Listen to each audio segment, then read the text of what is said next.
기술가혁신 독자 여러분 안녕하세요. 저는 중소기업청과 과학기술부에서 공직생활을 하고 현재 고려대학교에서 과학기술혁신정책, 인공지능 기반 정부, 디지털 전환 등을 연구하고 있는 안준모 교수라고 합니다.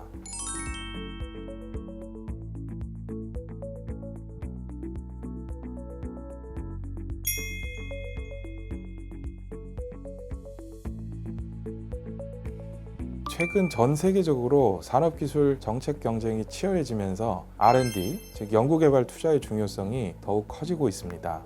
미국의 피터슨 연구소에서 R&D 투자가 관세나 보조금 등 다른 정책 수단보다 산업 경쟁력 강화와 고용 창출, 기술 진보에 효과적이었다는 결과를 발표하기도 했습니다.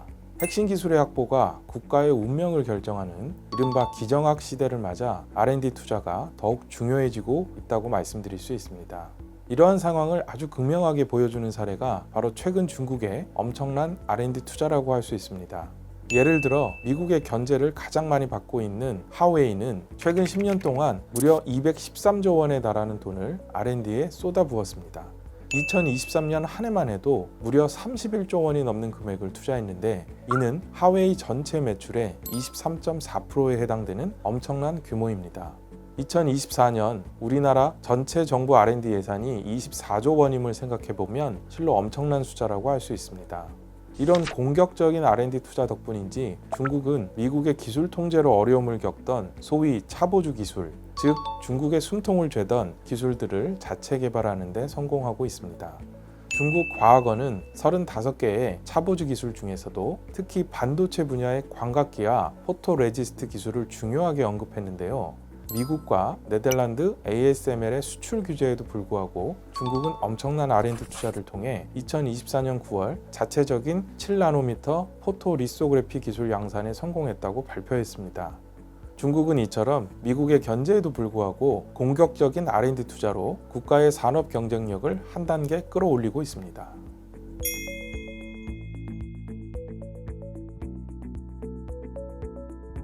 그럼 이렇게 각국이 기업의 핵심 역량 확보에 힘쓰는 상황에서 우리나라의 R&D 투자는 어떠한 방향으로 나아가야 할까요?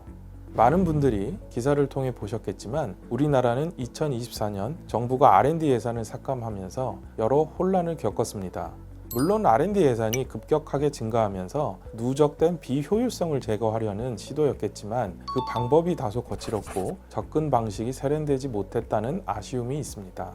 따라서 앞으로 글로벌 기술 패권 경쟁에서 우리나라의 R&D 투자가 성공하기 위해서는 어떠한 전략이 필요할지 지금부터 기술가혁신 독자 여러분들께 몇 가지 방안을 소개하고자 합니다. 첫째, 정치와 R&D 투자를 분리해서 지속적이고 안정적인 투자가 이루어지도록 해야 합니다. 한때 세계를 선도했던 보잉이나 인텔과 같은 글로벌 기술 기업들이 최근 어려움을 겪고 있다는 소식을 많이 들어보셨을 겁니다. 그 중요한 이유 중 하나가 바로 기술 기업의 근본인 R&D 투자를 줄이고 원가 절감에만 집중했기 때문입니다. 국가도 마찬가지입니다. 최근 기술 혁신 정책에 정치적인 이슈가 개입되면서 원자력이나 친환경 에너지와 같이 특정 기술 분야에 대한 R&D 투자가 갑자기 삭감되거나 정책 방향이 급격히 바뀌는 경우가 종종 발생하고 있습니다. R&D는 미래를 위한 투자이기 때문에 지속적이고 안정적인 정책 기조를 유지하는 것이 정말 중요합니다. 특히 정부 정책에 발맞춰서 R&D 포트폴리오를 구성했던 민간 기업들이 갑작스러운 정책 전환으로 손해를 보지 않도록 정책 기조를 신중하게 설정하고 이를 꾸준히 유지하려는 노력이 필요합니다.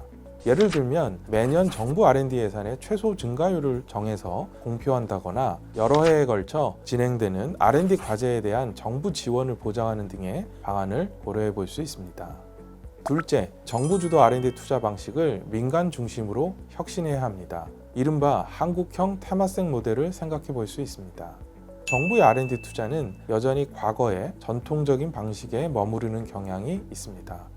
정부 회계연도에 따라 출연금을 집행하는 방식이 대부분이고 성격상 연구개발을 위한 출연금에도 불구하고 마치 보조금처럼 까다로운 정산 절차를 요구하는 경우도 많습니다. 이러한 경직적인 성격의 지원으로 R&D 과제가 3월에 일제히 시작되고 연말에는 실적 관리를 위해 일제히 기술 이전이 일어나는 촌극이 이어지고 있습니다. 정부 관점에서의 R&D 자금 배분은 새로운 분야에 대한 과감하고 혁신적인 투자를 어렵게 만드는 구조적인 한계가 있습니다. 이러한 한계를 극복하기 위해서는 정부 R&D 투자가 단순한 배분이 아닌 진정한 투자가 될 수 있도록 정부가 투자 결정에 참여하되 관리는 민간이 주도하는 이원화된 구조로 전환해야 합니다. 예를 들면 싱가포르의 테마섹과 같이 독립적인 투자 지주 회사 형태의 R&D 민간 협력을 활성화할 필요가 있습니다. 정부가 민간과 함께 재원을 투자하되 과도하게 간섭하지 않는 것이 핵심이며 이사회를 통해 투자 포트폴리오를 선정하고 개별 R&D 프로그램을 관리하는 구조입니다. 셋째, 첨단 산업과 주력 산업 그리고 뿌리 산업 간의 균형 잡힌 투자가 필요합니다. 양자, 바이오, 인공지능과 같은 첨단 전략 기술에 대한 투자는 물론 매우 중요합니다. 이러한 첨단 산업은 우리의 미래 먹거리이기 때문에 공격적인 투자를 통해 글로벌 경쟁에서 우위를 점해야 합니다. 하지만 동시에 산업기술의 또 다른 중요한 축인 전통 제조업과 뿌리 산업을 잊어서는 안 됩니다. 여전히 우리나라 대부분의 매출과 부가가치 그리고 일자리가 바로 이 기존 산업에서 창출되고 있기 때문입니다. 그러나 기존의 주력 산업이나 뿌리 산업에 대한 R&D 투자는 미래 첨단 기술에 대한 투자와는 그 성격이나 방식이 달라야 합니다. 예를 들어 기존 산업에는 노후화된 장비의 교체나 필요한 하드웨어의 구매 또는 임차에 대한 지원이 더 중요할 수 있습니다. 동시에 산업 인공지능을 기반으로 제조 공정을 자동화하고 자율화하며 고도화하는 지원도 필요합니다. 넷째, R&D 투자 방식을 좀 더 다양화해야 합니다. 최근 기술 혁신의 경로가 점점 복잡해지고 융복합 기술이 증가하는 등 R&D 환경이 빠르게 변화하고 있습니다. 그래서 선진국들은 이미 정책 혼합에 기반한 기업 지원 방식을 도입했습니다. 이 방식은 출연금, 조세 지원, 융자와 같은 다양한 투자 방식을 하나의 포트폴리오로 구성해서 기업의 복잡한 기술 혁신을 체계적으로 지원하는 방법입니다. 즉 R&D의 성격에 따라 다양한 지원 방식을 복합적으로 사용해 정책 효과를 높이려는 노력인 것이죠. 관련 실증 연구들도 이러한 정책 혼합 방식의 효과성을 입증하고 있습니다. 특히 중소기업의 경우에는 경영 환경이나 혁신 여건이 매우 다양하고 재정이나 인력 면에서도 대기업에 비해 부족한 상황입니다. 따라서 획일적인 지원의 방식보다 기업의 상황에 맞게 선택할 수 있는 수요자 맞춤형 정책 혼합이 더욱 필요합니다. 다행히 우리나라에는 기술보증기금이라고 하는 독특하고 우수한 시스템이 있어서 훨씬 다양한 정책 조합을 만들어낼 수 있는 잠재력을 가지고 있습니다. 예를 들어서 R&D 출연금을 기술 보증에 따른 융자나 세제 지원과 잘 결합한다면 기업이 자체적으로 더 많은 투자를 하도록 유도하는 긍정적인 보완 효과를 만들어낼 수 있습니다. 하지만 반대로 R&D 출연금만을 지원하는 방식은 때로는 기업의 자체적인 투자를 위축시키는 부정적인 효과를 낳을 수도 있다는 점을 고려할 필요가 있습니다.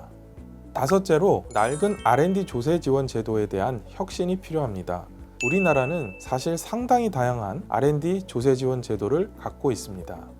하지만 실제 조세 감면 혜택을 살펴보면 대부분은 두 가지 공제에 집중되어 있습니다. 이것은 현재 우리나라 R&D 조세 지원 제도에 대한 변화가 필요하다는 것을 시사합니다.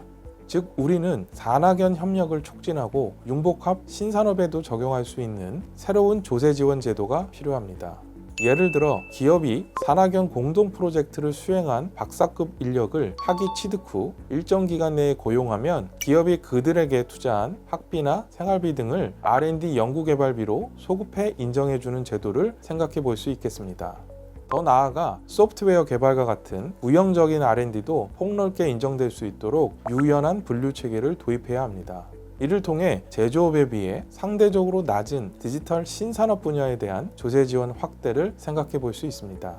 또한 즉각적인 판단이 필요한 첨단 분야에 대해서는 우선 인정해주고 추후에 기준을 보완해주는 융복합 R&D 조세 샌드박스 제도 도입을 적극 검토해야 합니다. 마지막으로 정부 R&D 프로젝트 관리 방식에 대한 행정 혁신도 뒤따라야 합니다. 단순히 R&D에 투자하는 방법뿐만 아니라 그 투자금이 기업에 전달되고 관리되는 방식 자체도 혁신해야 합니다. 최근 정부 부처들은 R&D 사업을 지나치게 세분화하여 관리하는 경향이 있습니다. 따라서 하나의 사업 안에서 여러 가지 다양한 시도를 해볼 수 있도록 R&D 과제를 통합하거나 대형화할 필요가 있습니다.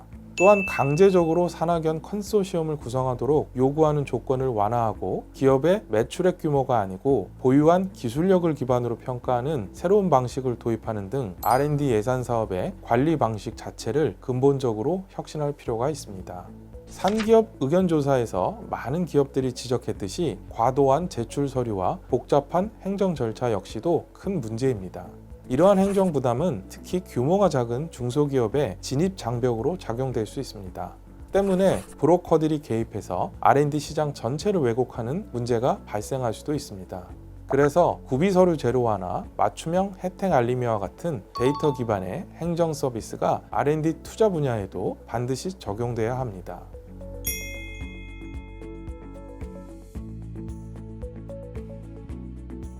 네, R&D 중요성은 단순히 기술 개발이나 경제 성장에 국한된 얘기가 아닙니다. 이것은 우리 미래 세대에게 어떠한 대한민국을 물려줄 것인가에 대한 고민이기도 합니다. 하지만 이러한 희망찬 미래는 정부의 정책만으로 완성될 수 없습니다. 산업계, 학계, 연구 현장의 모든 구성원들이 서로 신뢰하며 공동의 목표를 향해 긴밀히 협력해야만 실질적인 변화를 이뤄나갈 수 있습니다. 연구 현장에 계시는 기술과 혁신 독자 여러분들께서도 대한민국의 기술 발전을 함께 응원해 주시기 바랍니다. 감사합니다.